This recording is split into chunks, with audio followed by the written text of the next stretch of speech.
Hey, it's Craig Freshley here, and I am at a pretty special place. This is called the Wells Reserve in Wells, Maine.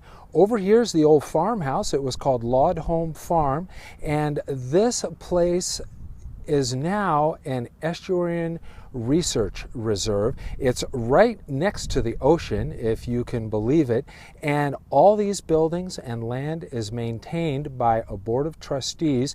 They call themselves the Laud Home Trust. Now, the folks at Laud Home Trust hired me a couple years ago to help them with a strategic plan. Here's the strategic plan that we made, and they have asked me to come back now 2 years later to check in with them about their strategic plan.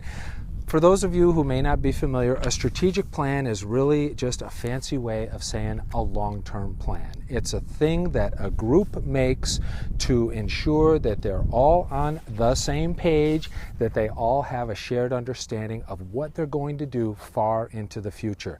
This group, the Board of Trustees of Laud Home Trust, made a strategic plan with 14 objectives, and I'm going to show them to you in a minute here. But one way to keep your strategic plan off the shelf is to organize your operations right along the lines of these objectives. And every time you have a board meeting, every time you have a management team meeting, you share information with each other about how you're doing according to this organization. See, look, they've got 14 things in 3 different areas.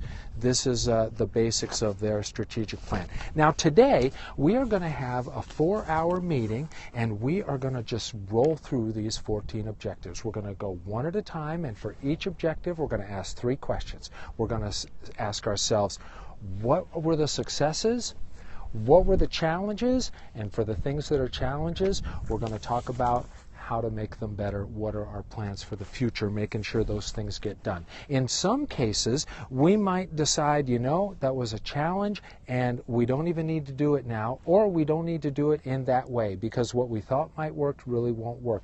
So we change the plan, and that's okay. That is another way that we keep strategic plans off the shelf. When our practice gets out of line with the plan, we either change our practice or we change the plan. And today, we might change this plan a little bit. We'll see. The whole idea is, if you're going to make a plan like this, keep it alive. Keep it off the shelf. The old saying goes that, we're going to make a plan and it's just going to sit on the shelf and we're never going to pay attention to it.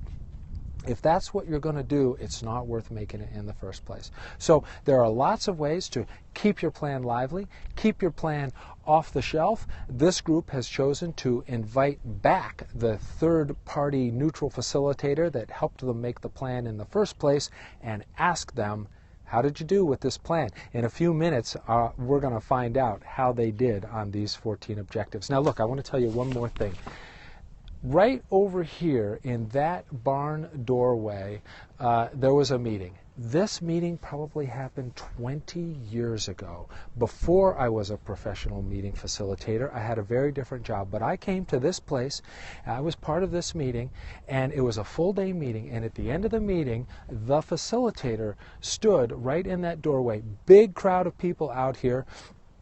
And he told the group, well, look, it looks to me like we have heard 10 things today. And he went through the 10 things and recapped the whole day. And it was magical. And pretty much at that moment, right here, I decided that's what I want to do. I want to be a meeting facilitator. So it's kind of cool for me to come back here on a beautiful spring day to Laud Home Farm, to the place where I first realized I wanted to be a facilitator, and I'm going to go facilitate a meeting. Thanks a lot, everybody. Here's hoping that you make good group decisions.